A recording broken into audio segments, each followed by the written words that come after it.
Yeah, a couple said they weren't recorded. Everybody, good morning. Thanks for jumping in. How's everybody doing? Good morning. Good to see you Good. guys.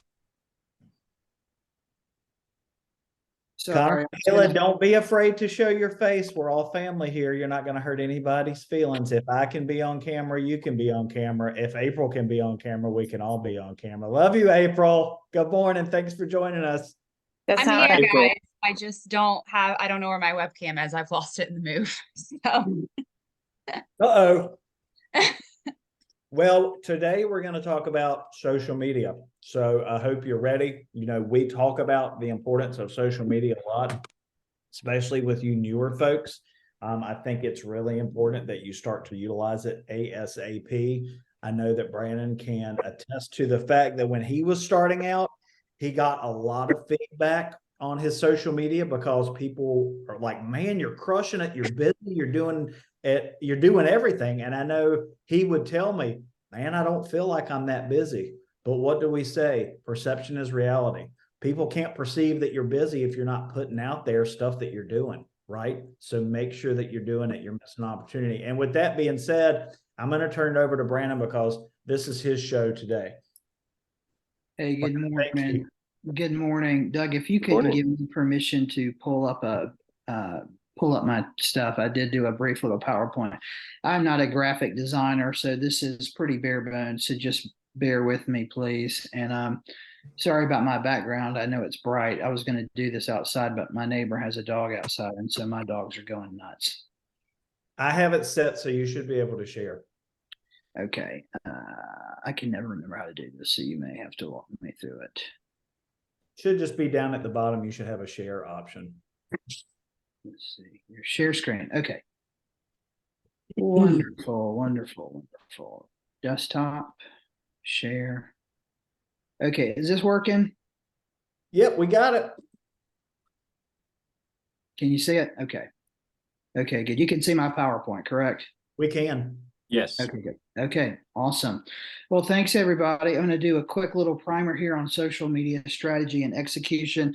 I used to kind of do this stuff in a past life before real estate, so I know enough about it to be dangerous, but I am by no means an expert or a genius on this. It's just a lot of trial and error and not really caring what somebody else thinks about what I'm doing. Quite frankly, you have to kind of operate from that standpoint. So any questions or concerns at any point in time, I want you to please, stop me and let me know so that we can move forward.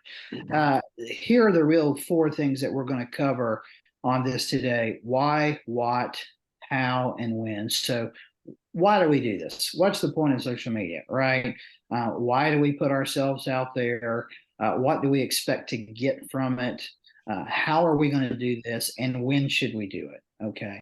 I'm going really fast. I'm going to try to slow it down. I would like to have a conversation. So as I'm touching on some of these bullet points, please stop me and ask questions, or if you have ideas that you're thinking about that you want to go over, certainly feel free to let me know. Let's have a conversation. That the whole point of the mastermind that we do is not to be a lecture. It's to be a back and forth conversation to help people grow their businesses and perfect their craft, and honestly think about things you've never thought about before. So please keep that in mind.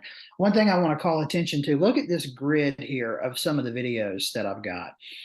You'll see some of these videos have less than 200 plays. I've got some that have over 700 plays. I just kind of grabbed a screen. I was just trying to get an easy graphic really quickly. The number one thing that stops people from doing social media, well, there are two things. One, I don't know if it's a confidence thing or whatever, but they're kind of embarrassed of how they look, or they're just not confident, right? And you have to get over that. I can guarantee you nobody cares. 5 seconds after somebody watches my video, they're not critiquing my skin or what shirt I wore or where I was. They absolutely do not care. But they do remember when you provide value, and I'll show some examples of that. And so, just check your ego. You are your toughest critic. Get out there and just do it. Like, man up and get it done. No one is going to come in and save you. You got to do this yourself. So just do it, and you will reap the benefits. Number two is a lot of people don't like putting themselves out there because it's like, well, let me pull mine up real quick and I can tell you the exact number.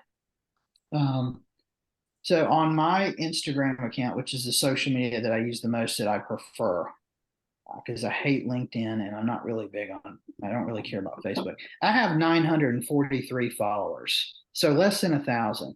So that's not really a lot. I don't have a huge reach, but I touch a lot of people, and I'm mostly touching my sphere.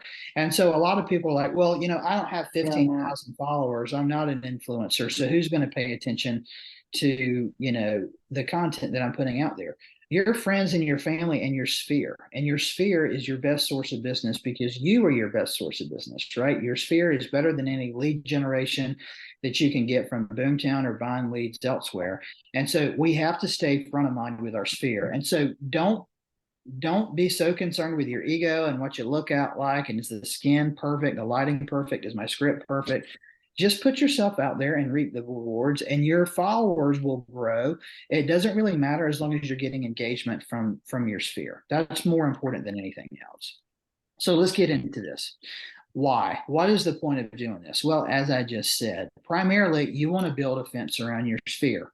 Anyone that you have a good relationship with, you want them to think of you as their lone real estate resource when they go to buy, when they go to sell, when mom and dad, when their brother and sister, their best, anytime they hear someone at the water cooler at work talking about real estate, you want them trained to think, you know what, I know a guy and he's awesome. And from his social media, he's crushing it every single day. He's closing deals and negotiating and getting some sort of accolade or something like that. That's the impression that you want to make. And the only way you're going to make that impression is if you put yourself out there and let people know that this is what you're doing. You are hurting your ability to do that. You're constraining your business by taking a knee and not putting yourself out there. Okay, so do that. When I say build a fence around your sphere, if you haven't been in this position before, you will at some point in time. Every veteran agent has been. When they're scrolling on their Facebook or their social media and they see someone that they thought that they were pretty good friends with that is just under contract on a home, or hey, we just put our house on the market, if you know anyone, showing start this weekend. And that is a real kick in the nuts, because you want their business. And again, you think they're your friends, and they probably are. And we do a lot of assuming that everyone knows that we're busy and everyone knows what we're doing. But the reality is most people know 3 or 4 real estate agents, and they may have a better relationship with one more than other. They may not be aware of how successful you are if you're not putting yourself out there, or you may give the illusion that this is why I don't try to brand myself as a luxury agent, although I love to do a luxury deal. I've done several of them. You never want to give someone the impression that you're too good for their business, right? Like, I only do $1 million properties. So, well, Brandon doesn't want to help me with my $400,000 townhouse. No, I would very much love to. 400,000 is above my average price point. My average price point 5 years in this business is $365,000.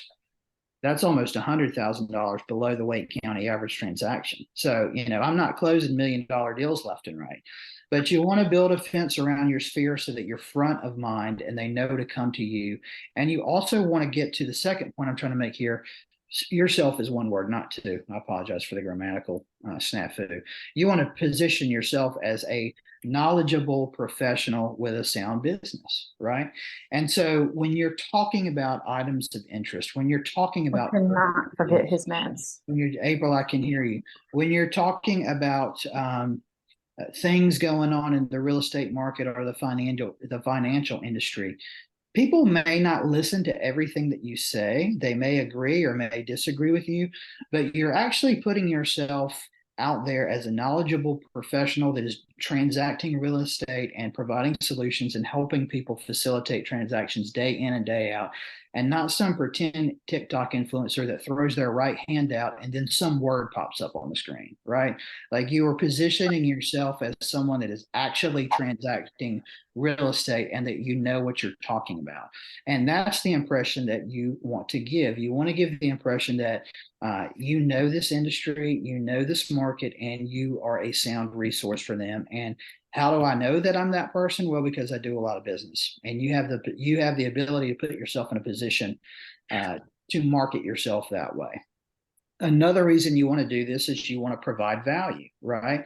So the 2 most popular posts that I've done on my social media that I've gotten the most interaction it's about 2 months ago. It was raining one night. I went up in part of our unfinished second floor, had Amber film me with the flashlight, and I was just checking for rain. And I did a video talking about the importance of doing that. The second most popular thing I did was a couple years ago when we lived in Durham. I did a video about checking our crawl space.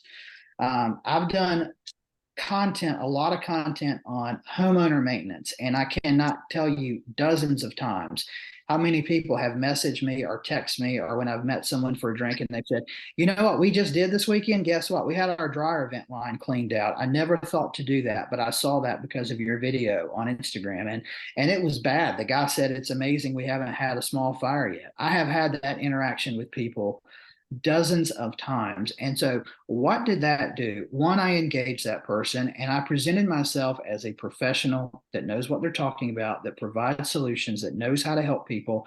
And by the way, I'm there for you when you're ready to do this, or anyone that you know.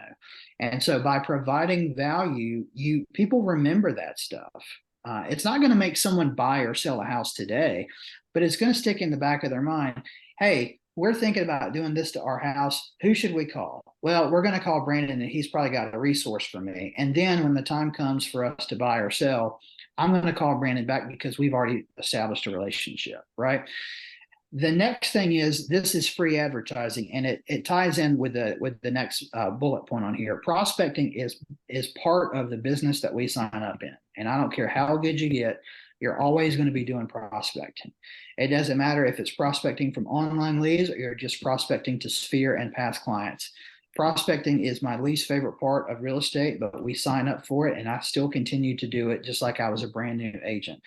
But this social media stuff is free advertising, and it absolutely beats the hell out of making phone calls. Look at this screenshot, and this is just a random one that I pulled from a video. This video was played 637 times. 2 people shared it to another account, 5 comments, 20 likes, which isn't a lot, but I don't care about that. But 547 accounts saw this video. That is 547 phone calls that I did not have to make. That is a month and a half worth of prospecting for me. Probably closer to 2 months, because I typically get, I'd say, somewhere between 2 and 250 phone calls a month, which is honestly not enough. I should be doing more than that, to be transparent. But that is 2.5 months worth of phone calls to my sphere that I didn't have to make, because I took a minute and a half and stood outside of the office after a team meeting and shot a video. And I got 5 comments. I got 1 DM on this video, and I had conversations. The other graphic here is on the right. This is a guy that I graduated from high school with, Dixon High School, 2001. I have not seen this guy since we walked across the stage at graduation.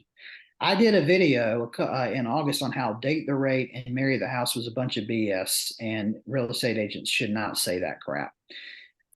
You can read this message if you want, but this guy sent me a message. He's in Arizona, and basically said, hey, I saw your video. I have thought the same thing. I have an agent in Arizona. She's continuing to say this to me. What do you think? And so if you read the message, you would see, I never want to talk bad about an agent, but here's why I feel this way. And so he's not moving to North Carolina just because I made this video, but there could be a potential for me to get a referral there at some point in time. If he moved out here or someone he knew, I can guarantee you he would refer.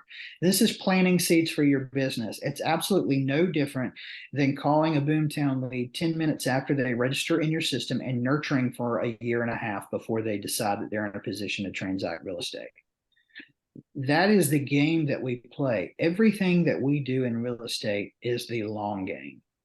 And by putting this stuff out there, again, that's 547 phone calls I did not have to make, and I'm planting seeds and building relationships. And that is what a professional does. A professional builds relationships and plays the long game because they know that eventually this is going to pay off. Okay, what? Another thing a lot of people say is, oh, I don't know what to say. I don't know what to put out there. First and foremost, talk about topics that you are dealing with in your business. I did a video yesterday. I've already gotten some interaction in my messages on it about assumable loans. I've never done an assumable loan transaction before. I'm learning on the fly about this. No one's ever taught me anything about assumable loans. 5 years in real estate. I've maybe had 2 conversations with lenders about it, but it's an item that I'm dealing with right now. And I've never heard it really discussed. And so, in my opinion, this was the perfect thing to talk about. Eli has got some very interesting situations. He's negotiated 2 really tough deals. We think we're getting close to closing the second one with repairs on manufactured homes and things of that nature. These are topics that you're dealing with in your business. This is great social media content. Hey, if you're purchasing a manufactured home using an FHA loan, you need to go ahead and be prepared that you're going to have a structural engineer come out and inspect the property. And even if they find that the foundation of the home is fine, if they indicate any other problem in the inspection report, the underwriter is more, even if it has nothing to do with the foundation, more than likely the underwriter is going to flag that and they're going to want that addressed before they closed. That is a great video that you can put out. Now, the majority of your business is not going to be manufactured homes, but you're just showing that I know what I'm talking about. I've negotiated. I've helped my clients find solutions for difficult situations. Repair requests and maintenance, due diligence negotiations. Of course, you're never going to give the specifics about a deal or reveal somebody's name or purchase price, but talking honestly and candidly about the situations that you're facing in your business, nothing makes you, nothing positions you better as a knowledgeable professional that is finding solutions and transacting business than talking about actual real world situations, because you know them front and back and you feel confident and comfortable talking about them. Number 2 is national news and headlines. I talk a lot about interest rates and inventory because it interests me. It's also stuff that people like to pay attention to on the periphery. Inventory is always a good thing because the number one question that you probably get as a real estate agent is, how's the market, right? And there's never really an answer for that. It's a good market or it's a terrible market. Well, it depends on, who you're working with, what their situation is. But by being knowledgeable on national news and headlines, you're able to have a conversation and provide value. If you're not following interest rates, you need to be checking interest rates on a regular basis. You don't have to check it twice a day like I do, but you should have a good understanding of what's going on nationally, especially with interest rates, so that if you are talking to someone that is savvy and informed, if you say the right thing, you impress them. If you say the wrong thing and they actually know what they're talking about, you've lost them. Let me give you an example. On a national level, rent has decreased by roughly 4% over the last 3 months. Rental prices are going down. We're going to see rents likely continue to decrease slowly. It's not going to be a collapse, but we're going to see rents continue to likely decrease in the triangle because during COVID, a bunch of these big businesses started building massive apartment complexes all throughout Wake County. Well, the economy is in a different situation, and now we're going to have a huge surge of inventory over the next 2 years. And there's going to be all this new inventory for people to rent. That is going to push rental prices down because you've got new apartments. They're not going to let them sit there vacant. So they're probably not going to push the envelope on the rental prices. And so as you have new stuff come online, they're going to bring prices down because they're not going to swing for the fences. And that's going to force everyone else to deal with it so that their occupancy rates stay high. But if you're not following this stuff and you have a conversation and you're like, hey, buy this property and you can probably increase the rent $300 every year for the future. If you're talking to a seasoned investor and that's not what they're experiencing, as an example, I had a conversation yesterday with a client. I've helped them buy 4 investment properties. One of their leases just ended in Wake Forest. The property's been vacant for 60 days. They cannot find a tenant. The townhome is less than 16 months old. Right. And so if I were to have a conversation with that person and say, hey, I bet the rental industry is going great. Have you raised the rates on all your properties yet? Well, actually, no, dude. We've got one vacant for 2 months and it's a 16-month-old property. I don't look like I know what I'm talking about. I look like a salesman. Okay. And so sometimes the outlook isn't always rosy, but talk about the national news and headlines to position yourself as an expert. Talk about stuff that other people are talking about. I've got a great slide next. With stuff that I follow. I would encourage you to follow these people on social media. You don't have to echo everything they say. Certainly don't be in an echo chamber, but it gives you good ideas to content and sometimes or good ideas for content. And some of the content that I use, quite frankly, I rip directly from these people. And there's no shame in that. Everybody in North Carolina is filling out the same forms. So, we're all copying one another to some extent. The next thing is, in my opinion, don't be a parrot. And what I mean by that is don't feel like you've got to have the same opinion on every situation that everybody else does, right? It's okay to have a different opinion. Now, I would encourage you to be able to justify your opinion. If you're going to put this out in the public sphere on social media, be prepared for some idiot from your hometown to come in and say, well, all these national corporations are buying up all the houses. Well, if you know that only 0.7% of properties are owned by companies that own 1,000 or more doors, you can easily refute that. If you're not prepared to have a conversation and engage with somebody like that, you need to be careful about what you're talking about. But don't feel like you have to say the same thing as everybody else on social media. Okay. A lot of agents don't like to take a stand or put stuff out on social media because they're like, all my other agent friends are talking about the same thing. But remember, I said that everyone probably knows about 3 or 4 real estate agents, but they're not following 30 realtors on social media like you are because they're not friends with 30. You're seeing content that all the other agents are putting out, but your sphere is not following as many agents as you are. So you can talk about the same things as other people, but you don't have to agree and you don't have to have the same opinion. My last point, take it or leave it. This is entirely up to you, especially during COVID when you could sneeze and go under contract on a house. You just had all these agents making these cringeworthy videos where like they're doing TikTok dances with prices popping up and interest rates and stuff like. If you want to do that, that's fine. But to me, that's embarrassing and you don't come across as a professional. I would prefer to provide value and show that you're a business person. You are a human business, and I want to behave that way. I do not want to try to pretend to be some sort of influencer. Screenshot this. Doug will make this available. I follow all of these accounts and I follow them very closely. This is a lot of stuff that you can follow on social media, not only to help you become a better agent.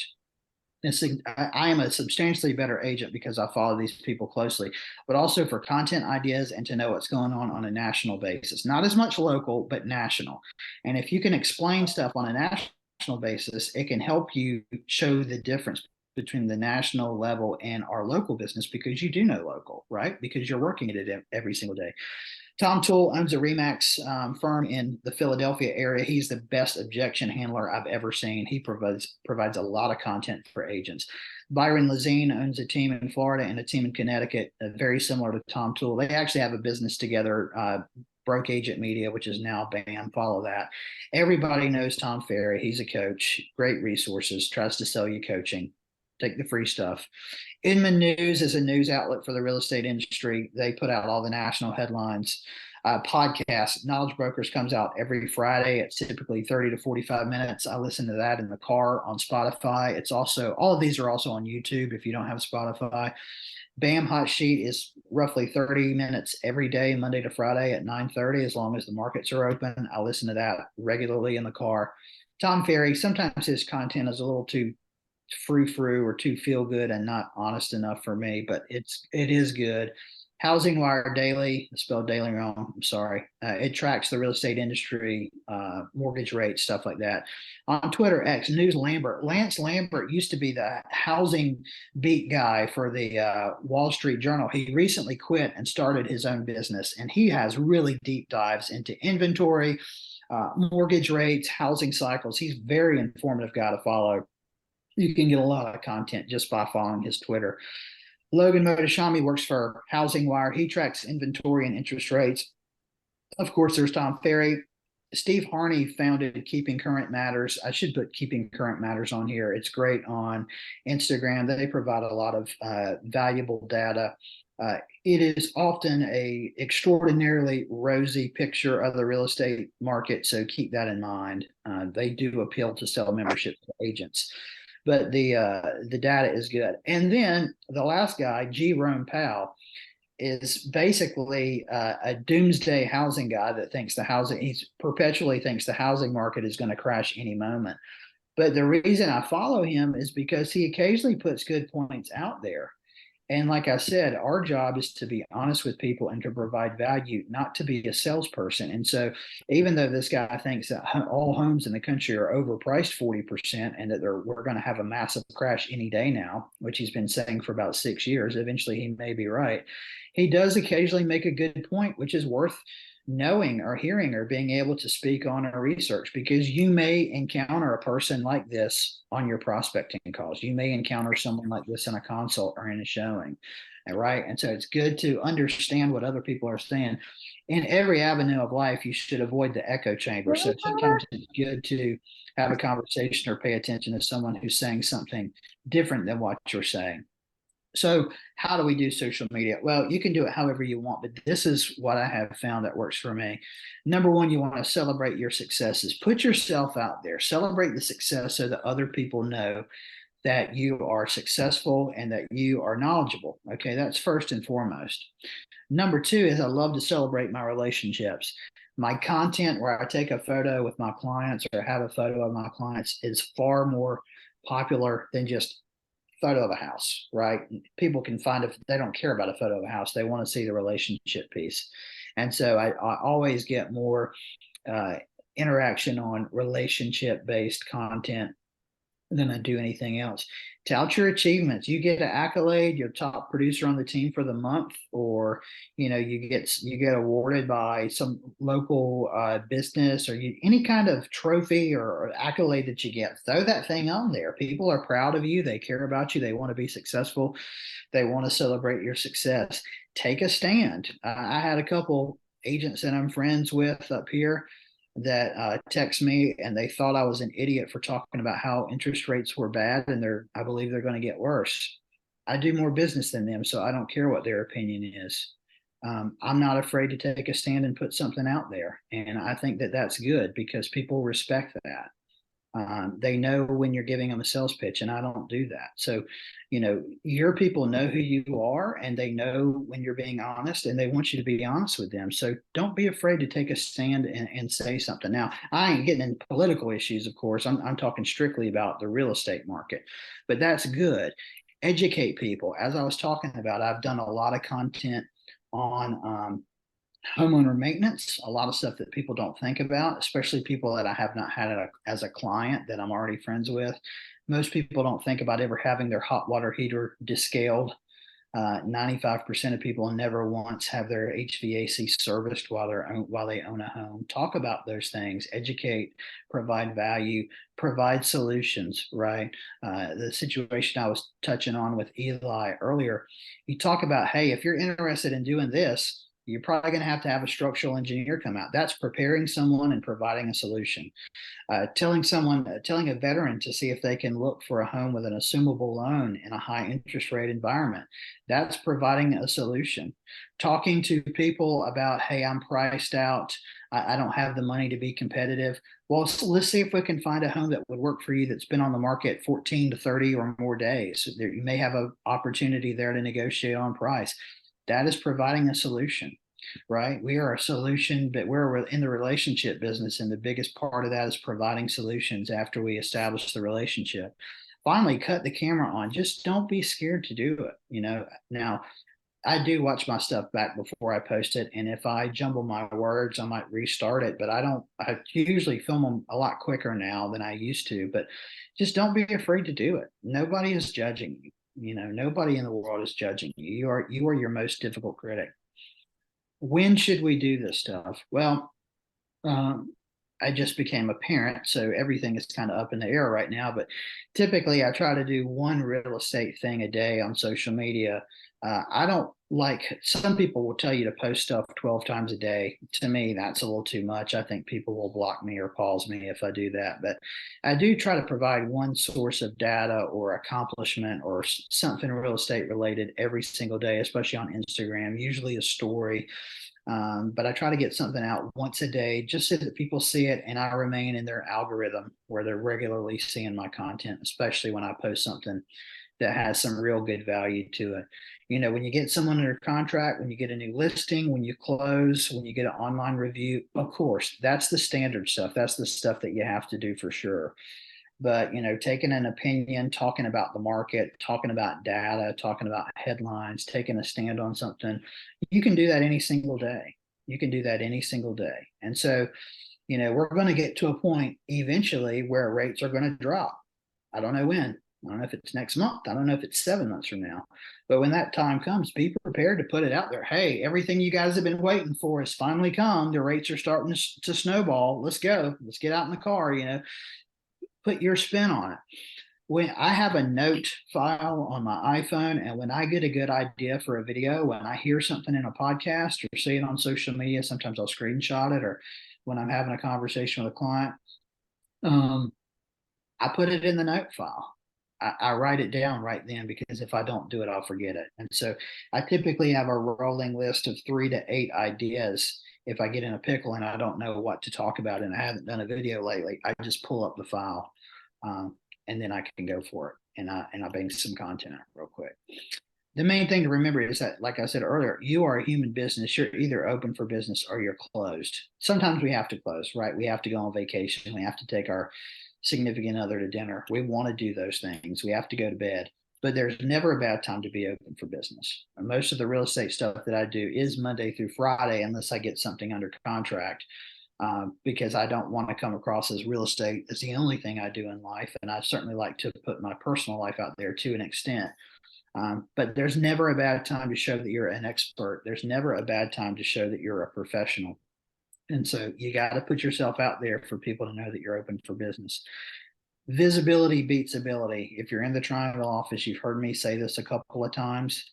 The best agents don't always get the most business, especially if they're a secret agent and nobody knows that they're doing business. Put yourself out there. Like I told Doug, when I first got it started in real estate, I started real estate full-time August 1st, 2018. I closed 7 deals that year between August 1st and the end of December, which I didn't think was a lot. But when I started getting going, I was having my people, my friends, my sphere were like, dude, you're absolutely crushing it. And I was telling Doug, well, I don't really feel like I'm making a whole lot of money, but I'm giving the impression that I'm doing busy. That helped me, because as I continued on in my business, my friends and my family, or my sphere, who had already purchased and transacted real estate before with someone else, they gravitated towards me because they already know and like me. And I had given the impression, right or wrong, that I was excellent at what I was doing. But I would have gotten none of that if I wasn't, you know, betting on myself and trusting myself to put myself out there to get all of this business. So visibility beats ability, right? Real estate, you can have all the tools and systems and resources. If you don't make the phone calls, if you don't put yourself out there, if you don't book appointments, you're not going to have any business, right?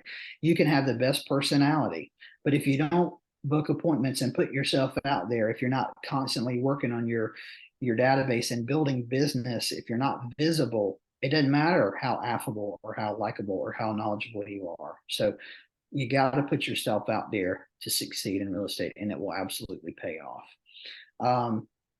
I don't know if I ran through that too quickly. I think I'm about 35 minutes into it, but I wanted it to be a quick primer, and I was hoping to have some questions I could answer. If you guys want to bounce any ideas off of one another, certainly let me know, and let's get after it.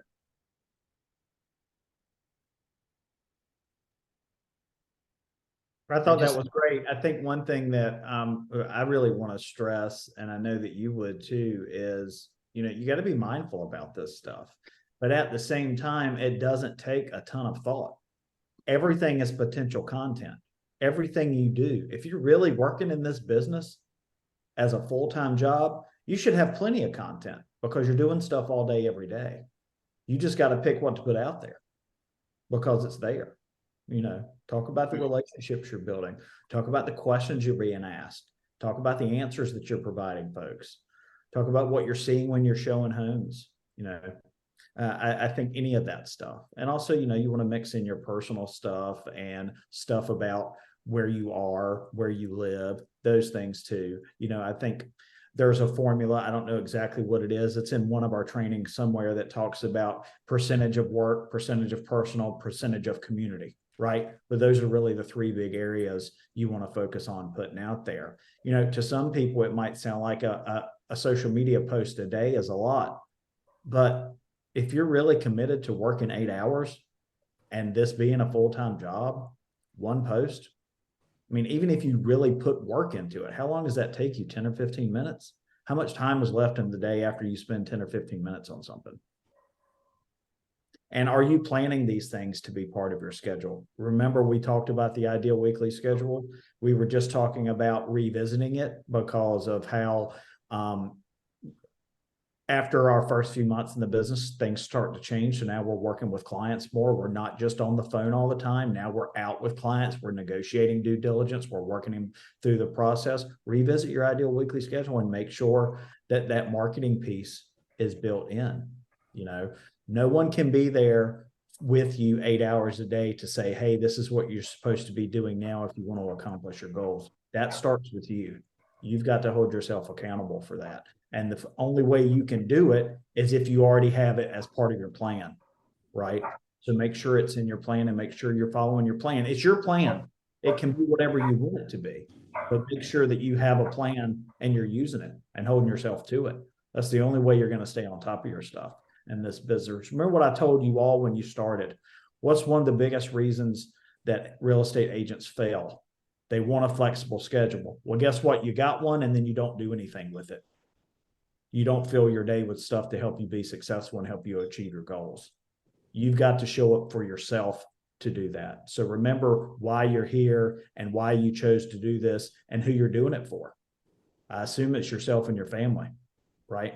So remember that when you're, you know, I don't want to do a social post. I don't want to put myself out there. I'm afraid how I'm going to be perceived. Well, what if that turns into a lead that helps you transact a property, which helps you put food on the table for your family, right?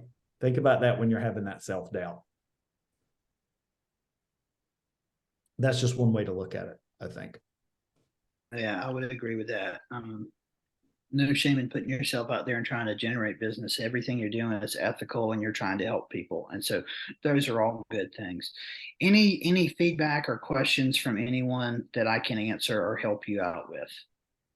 Are you guys seeing anything that you're doing that you're finding success with that I or anyone else can kind of copy? Well, I just want to give some feedback. I really appreciate this, Brandon. I've taken all kinds of notes, and I think this is really going to help me. I'm not one who's been ever really active on social media other than watching others. So for me, it'll be the beginning of it all. So yeah, I wouldn't be able to give you any tips. Good. Well, I yeah. think, sorry, go ahead, Brandon. Go ahead. Go ahead. I was going to say one thing I want you guys to remember is it's universally accepted and understood that video is king. So while it's easy to post a picture, you're going to get a lot more views and a lot more interaction if you're putting yourself on video. And just stick it in front of yourself and go. And don't overthink it. Like Brandon says, you have a real fumble, you might want to retake it, but knock it out. Do something. You know, do something. I have to say, like on what Brandon said, I didn't realize it until last night. I was at dinner with a girlfriend and she was like, dang, you're crushing it right now. I keep seeing all your open houses you post. Well, I haven't sold anything. I've only been doing it for a month, but they all thought I was doing great because they kept seeing my posts. So I was like, oh, thanks, you know. That's where it starts, and you're planting seeds, Connor. And just like Brandon said, now you're going to be front of mind when they hear other people talking about needing real estate, right? So that's what we do. That's exactly what he's talking about. Thanks for sharing that perspective. That's really great. I'm glad you got that feedback. It's pretty impressive, Connor, that you're already giving that impression and alluding to being successful. Like you said, when you're hosting open houses and you hadn't sold anything yet, right? So what do you think it'd be like when you've got 2 or 3 contracts under your arm, you know, and you may not get 1 million comments on them and you may not get 1 million likes on them, and that's okay. People are going to see it and they're going to remember, and it will pay off in the grand scheme of things. That's really cool to share. And I feel like, I mean, I told Doug from the beginning, I was like, if you go on my Instagram, it's mostly my dogs, Me um, too. but I feel like when they go on there, they see my dogs, but then they see other things that I'm posting too. So Yes, 100%. absolutely. 100%. You know, one thing that I love is Sheila loves to just jump on live, and she's in her car talking about she's at this house waiting for her clients to come. I mean, it's what she's doing. She doesn't even have to go out of the way to do it. Now, me personally, I've never done a live, but no reason I couldn't, right? You just pound it out, get on there, throw your comfort level off. You know, it's a cliche, but it's true. Success lies just outside of your comfort zone. Step over the line. Don't be afraid. Challenge yourself, because the people that take the biggest risk get the most rewards. Just get out there and do it, and have fun with it too, right? It should be enjoyable. You can do it with a smile on your face.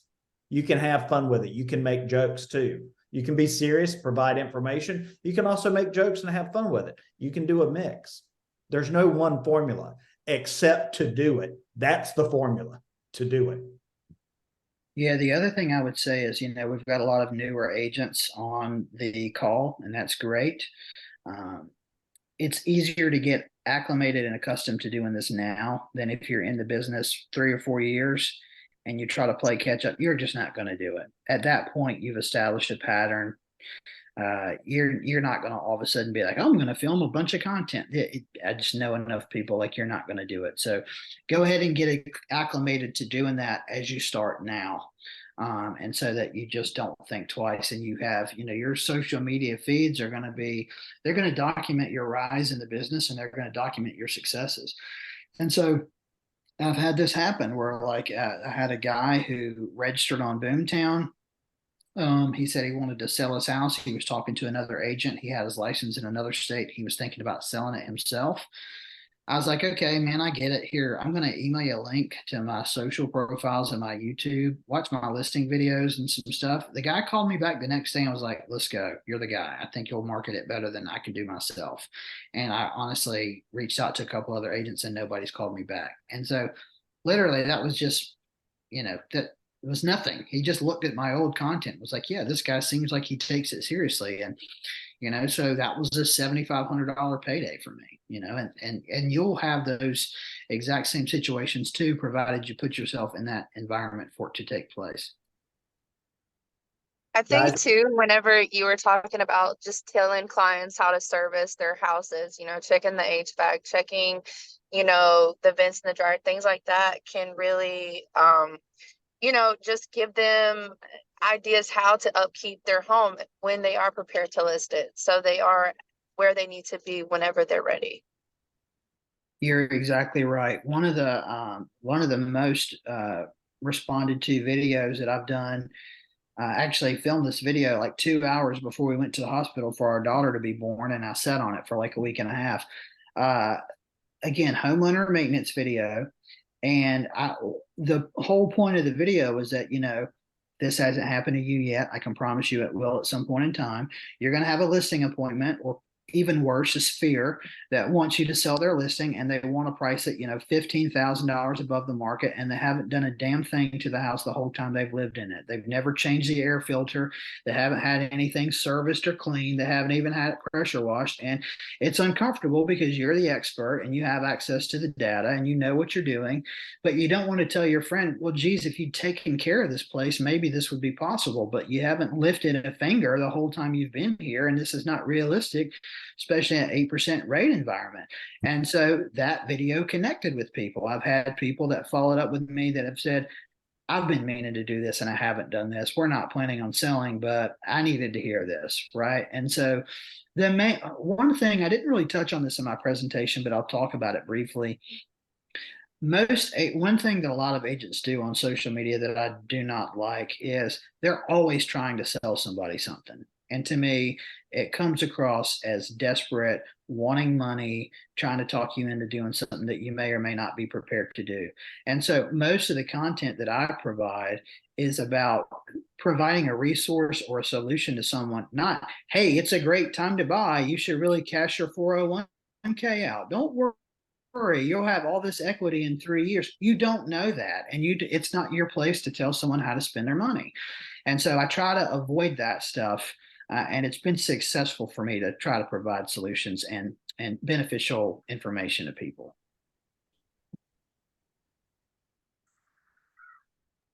Anything else anyone wants to go over or talk about, or anything I can do to help you all?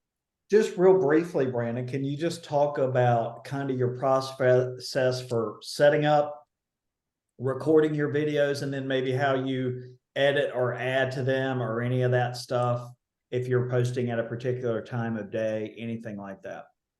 Yeah, I actually meant to put this in my PowerPoint, and I don't use PowerPoint, I use notes, but I just forgot. I'll try to pull it up on my phone real quick, even though you're probably not going to be able to see it. So that my photographer up here, who does all my listing photos, who actually became a client of mine, I helped him buy his first house, which was fabulous. He taught me how to make my videos look better, because my videos looked like hot garbage. And so take your iPhone, if you have an iPhone, and go down to the bottom and hit cinematic, and everything you film in cinematic. It brings you front of screen. It makes you look so much more crisp and clear. I film everything in cinematic on 1x in HD. You go in your camera settings and change it to HD. And so I changed my camera to HD, and I film all my videos in cinematic. I usually use a tripod. I have a ring light at home that I use. Doug has a ring light at the office, which is far superior to the ring light that I have at home. I watched a video on how to improve your lighting. My lighting is not great right now. But I don't film like this. Ideally, you'd have backlighting, top lighting, and side to side, right? The best place to film videos, and the reason I film in front of our office, that's where I do most of my filming, is because of the natural light, because of the sign in the background. It's just branding, and I want the lighting. But I use a ring light. I film on cinematic mode on my camera in HD. Now the files are much bigger that way. It's going to take longer to upload, but you just look so much better. I actually bought a microphone for when I film at home. I'll show you real quick. This microphone cost me like $150. It's a Rode mic. I'm trying to figure out how to use it best, because the audio on my videos was just so terrible. A lot of people, like when I shoot a listing video, my photographer uses a Rode lapel mic, but I don't want to use that because I hate the way it looks. I just told you not to care about how you look, but I'm telling you, like, everybody struggles with it. But I haven't quite figured out how to perfect this microphone yet. But again, I shoot most of my videos outside with the phone like 3 feet from my face, so I don't have to worry about it most of the time. When you're in a bigger room, like an office, my office at home, even though it's not gigantic, you're in a big space with not a lot of furniture, so you sound like you're in a cave or something. But that's typically what I do. I used to add captions to my videos in Instagram. You can do that. It will add up for you. It'll auto generate it. And then you can click on it and go in and edit the text, because it doesn't always generate exactly what you said. And there are metrics that show that videos that have text and what's it called? Closed caption or whatever. There's all this data that shows that videos that have that are watched for longer periods of time and more often. But just to be quite honest with you, back to the visibility beats ability, I quit doing it because I have OCD so bad. Like, if there was a spacing issue and the auto text, or if I typed a letter wrong, every time I have to reset it and redo the whole thing. And I was spending so much time on getting the text right, it was making me not want to do it. So I just said, to hell with it. As long as they see me and listen for 3 seconds, I'm good. Right. I'm good. I was overthinking it. So I don't do the captions anymore. I do have a YouTube page. It doesn't have a big following, but I have it just for self-preservation. I don't put my Instagram content on there. I probably should. But I put all my listing videos on there, and I've had people look at it. Again, it's not getting 500,000 views, but I'm not Taylor Swift. I don't have an audience of millions of people. I just want to have a database for content. So if someone Googles me, they can see that I'm working regularly and I know what I'm doing. That's the whole point. I think that, to Brandon's point about the captions, because I've thought about the captions too. Honestly, I'm worried about it because I have an accent sometimes, if you haven't noticed. Sometimes it's worse than other times. But I know how talk to text works when I try to do that and the garbage that comes out. So I've always worried about using it on Instagram, but I'm going to give it a shot and just see kind of what happens, because why not? I know this at the Boomtown conference last year, I sat through a social media thing, and I believe I shared one of her posts in the group recently. Her name is Pinky. So she is always wearing pink. It's just her brand, but that's how people know her. I mean, you could do polka dots or spiked hair or anything. You know, there's like the bearded agent. There's a guy like that, the tattooed agent. Morgan brands herself as the inked lender because of her tattoos. You know, you can find a hook and do it that way. But Pinky says most people are watching these videos with the volume off. So if you don't have your captions, they might not get your content. Also, she says because a lot of people watch Instagram videos on the toilet, which is why they have the volume off. So, you know, take that for what it's worth, but, you know, just kind of consider that. It's amazing the technology now that like you don't have to go in there and actually insert it. And that might not be perfect, but you know, that comes down to your level of comfort. And I've got some of the OCD that Brandon has, maybe not all of it. So I can understand where he's coming from with that. One other thing, real quick, I've started doing this for my listing descriptions, but some of the people I follow on social media have talked about this. If you don't know what to talk about, go make a Chat GPT account and go in and put a prompt. What real estate videos should, what social media videos should a real estate agent make? It's going to pop up with something. It will come up with a couple ideas. If you can't figure out what to say from that, take the specific idea and drop it in there. Talk about the interest rate environment. Well, if you don't feel comfortable, which you should, you need to know this. You're a professional working in this industry. Take the question, cut and paste it, drop it in Chat GPT and say, where are we on interest rates today as compared to this time last year? Like you can do that. And it's, you know, that would take you less than 5 minutes. And again, if 200 people watch that, that's a month worth of phone calls that you didn't have to sit and make. We touched on Chat TV a while back, but that's actually a great way to lead into next week, because I want to talk about how I utilize Chat GPT for some things next week, and maybe it'll give some of you a first look at it. So I would look it up, go ahead and try to set up your own account this week, maybe start to play around a little bit with it, and maybe you can get some ideas to share with the group, or at least you've got a frame of reference for next week when we talk about it. Okay, guys, anything else I can do for you? I appreciate your time this morning. Thank you for taking the time to put this all together and go through it with us, Brandon. I really appreciate it. You're welcome. Yes, thank you. This was great. What really resonated was getting views and equating that to phone calls, and that really resonated with me. That's a great point, Eli. Thanks for saying that. I mean, look, when we join, like Brandon said, when we get into this business, we know that prospecting is going to be part of it. That's how the sausage is made. It's not always fun, but this is a job and it is work, and not everything is going to be the most enjoyable, but that's how we go about building our success. If we can make that a little bit easier by putting this other content out in a whole lot less time, then that's even more reason and more incentive to want to do stuff like this, right? I mean, you can knock one of these out in the time that you can make 2 phone calls. Great point. Thank you. I appreciate you touching on how that resonated with you. Okay. I think that's great. You guys use this as motivation and get out there and do something and have fun with it. Make a difference, move the needle for you and for what you're trying to accomplish. Okay. Help your people, be visible. Don't be a secret agent. We're not James Bond here. We want everybody to know who we are. That's okay. exactly right. Have a great day. Thanks for that. You're welcome. You guys have a great weekend. If I can help, holler at me. Thanks, Thank you. Brandon. You too. Thanks, Doug. Bye. Bye-bye.